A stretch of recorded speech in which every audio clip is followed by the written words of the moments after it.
Hey everyone, welcome back to the AI Tech channel. Today we're diving into a topic that's shaking up the very foundation of higher education, cheating. But not the old-fashioned kind. We're talking about AI-powered cheating, specifically using ChatGPT. Are colleges powerless against this new wave? Is a college degree losing its value? Or worse, becoming meaningless? That's the question we're tackling today.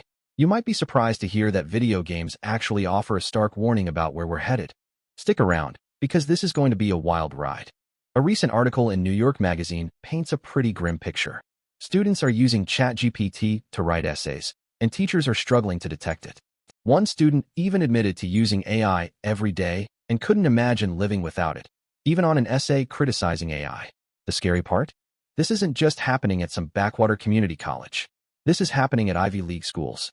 Professors are drowning in AI-generated papers. They're unable to prove their authenticity, and some are just giving up. It's a crisis, plain and simple. The article highlights a disturbing trend. Students are prioritizing ease and convenience over actual learning. They see ChatGPT as a shortcut to good grades, and they're not thinking about the long-term consequences. But here's the kicker. This behavior isn't new. We've seen it before, just in a different context. Think about video games. In almost every game, there's some kind of exploit, a way to get an unfair advantage, to skip challenges, or to become ridiculously overpowered. And what happens? Players flock to it. It doesn't matter if it's a bug, a glitch, or an unintended feature. If it makes the game easier, people will use it. We're talking about players exploiting loopholes to achieve godlike status. Gamers will choose this path almost every time. Those who don't use it may be in it for the love of the game, but this requires purposeful handicapping to create some semblance of a challenge. But the overpowered build or skill or skip is so tempting that it is often impossible to resist for the vast majority of players. This is human nature. We're wired to seek the path of least resistance.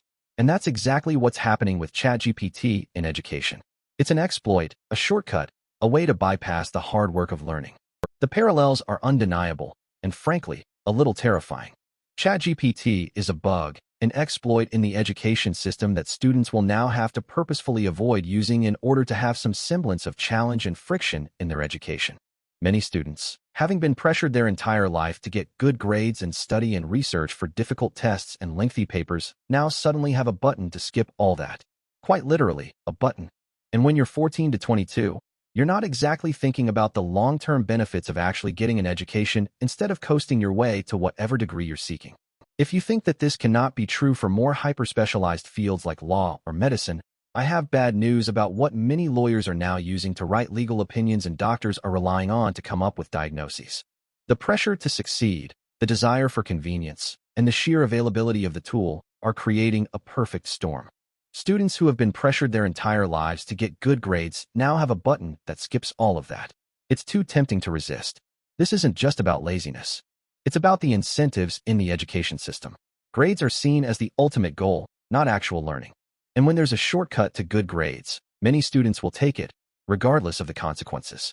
This has huge implications for the future of education and the value of a college degree. Here's the real problem. There's no patch coming. In video games, developers can identify and fix exploits.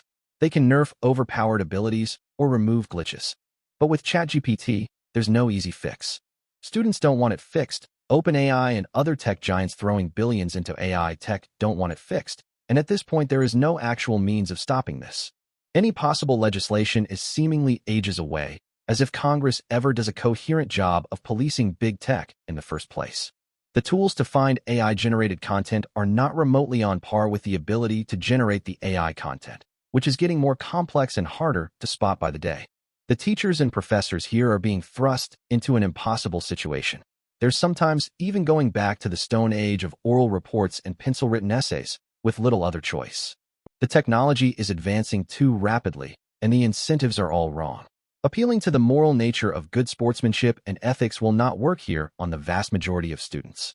They want to have fun in college. They want to graduate with the degree they're paying potentially hundreds of thousands of dollars for. And they do not want any of that at risk because of pesky classwork or difficult tests. And there is no end in sight for this. No patch is coming. This is a fundamental shift in the landscape of education, and we need to start thinking about how to adapt. The video game industry has this handled. There will always be bugs, exploits, cheats, or simply overpowered options to reduce the challenge in any game. But it's whack-a-mole. A problem exists for a while, it's found and fixed, another one crops up later. ChatGPT is not a mole. ChatGPT is a Balrog emerging from a pit with no Gandalf to stand in its way. In the old days, it was like a game of whack-a-mole. A cheat would pop up, and the developers would smack it down. But ChatGPT is not a mole. It's a Balrog, a powerful, unstoppable force. Appealing to the moral nature of good sportsmanship and ethics will not work here on the vast majority of students. They want to have fun in college. They want to graduate with the degree they're paying potentially hundreds of thousands of dollars for. And they do not want any of that at risk because of pesky classwork or difficult tests. And there is no end in sight for this. No patch is coming. We're facing a systemic problem that demands a systemic solution. So what's the solution? Well, there's no easy answer. But we need to start by rethinking the way we assess learning. We need to move away from rote memorization and towards critical thinking and problem solving. We need to design assignments that are difficult for AI to replicate, assignments that require creativity, originality, and personal reflection. We also need to have an honest conversation about the role of technology in education. We need to teach students about the ethical implications of using AI and the importance of academic integrity. And we need to equip teachers with the tools and training they need to detect and prevent AI-powered cheating. This is not just about stopping students from using ChatGPT. It's about preparing them for a future where AI is ubiquitous, a future where critical thinking and problem-solving skills are more important than ever. It's about ensuring that a college degree still means something, that it represents genuine learning and achievement. The answer is not to ban AI, but to understand and harness it. We need to reimagine education for the AI age. That includes focusing on skills that AI can't replicate, like creativity, critical thinking, and complex problem solving. Maybe it's time to bring back oral exams or focus on project-based learning. It's a challenge, but it's one we can't afford to ignore. Let's shift gears and talk about how AI is transforming another industry, manufacturing. While the education sector is grappling with the challenges of AI, manufacturing is embracing it with open arms. But despite all the hype and endless stories about how it's changing the business landscape, there are many people in manufacturing, especially those in the small and medium-sized business category, who are secretly scratching their heads and wondering just how it applies to them.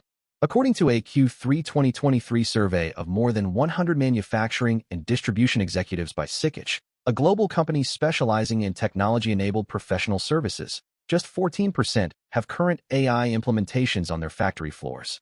Only 19% have any plans for factory floor AI use at all. So what's the potential? How are manufacturers leveraging AI right now? One of the biggest companies leading the charge on industrial AI is ABB. With more than 105,000 employees, the Swiss-Swedish multinational company has been around for over 140 years and has been a proven leader in electrification, motion, process automation, and robotics. Peter Terwiesch, president of ABB Process Automation and a member of the ABB Group Executive Committee, has been heavily involved in their AI efforts. I've been focused on our quest towards autonomous operations, he said. I stress quest because we've found you can operate certain areas autonomously, but others require the human touch. ABB is using AI to optimize processes, improve efficiency, and reduce costs. For example, they're using machine learning to predict equipment failures and optimize maintenance schedules. This can save manufacturers a lot of money and prevent costly downtime. Sustainability is a big one, especially decarbonizing, said Terwiesch. That involves everything from LNG to reshoring of manufacturing facilities. There's also the imperative to be safer and more efficient. And one big area is definitely data. Most places it just gets stored and never looked at by humans or machines. That's a treasure trove because data can drive better decisions. He went on to explain how digital solutions can allow you to shed non-critical load in milliseconds while you protect the critical load when dealing with renewable energy. That's one area where we see a big opportunity. Another well-known name in industry, Fluke Reliability, a subsidiary of Fortive Corporation, has also been increasingly involved in AI. The 75-year-old company is a mainstay in preventive maintenance with its temperature and vibration monitoring systems. The company was already working on incorporating AI into its offerings when, in August, it acquired Ozima DLI, a market leader in AI-powered vibration analysis software and subscription-based remote condition monitoring. Ankush Malhotra, president of Fluke Reliability, isn't surprised at the slow uptake of AI in industry. It's a little bit the elephant in the room. Everybody's talking about it, but people are still wondering how to get into it. Our customers have a need for expertise. That led us to look at Ozima. Fluke combined its long history of industrial monitoring with Ozima's AI expertise and is now able to offer off-the-shelf solutions. We've been able to assess 60 to 70 trillion data points, said Malhotra. From there, we built a rules-based engine, so we know when a machine has a risk of failure, the root cause, and preventive measures. We've got 18,000 unique machines covered. We're able to train the model quickly enough to see results in a few months. On the far other end of the dataset size from Fluke is Amatrium Incorporated, a solutions provider that uses machine learning, a subset of AI, to help small and medium-sized manufacturers eliminate waste with its custom tools such as Amatrium Process, a quality control tool that aims for scrap reduction, and Amatrium Predict, which can foresee the properties of a metal alloy based on its component materials, saving time and expense in the development process. And Amatrium does its work with little input data. About 500 to the low thousands of lines of data is what we typically see, said Andrew Hallinan in technical sales and marketing for Amatrium. Material results are so equipment-related and raw materials-related. It's imperative that we use the customer's data as opposed to random data from other sources. The beauty of ML is that there's no bias. Why not leave it up to the tool to tell you where the biggest impact is? You want to drive the highest profitability. Scrap is money. If you can identify what's driving scrap, that's a big deal. So what's the takeaway? AI is transforming both education and manufacturing, but in very different ways. In education, it's creating challenges that we need to address urgently. In manufacturing, it's creating opportunities that we need to embrace. But one thing is clear, AI is here to stay. And the future belongs to those who can understand and harness its power. What do you think? Is AI a threat to education or an opportunity? Let me know in the comments below. And don't forget to like and subscribe for more AI tech news and analysis. Thanks for watching.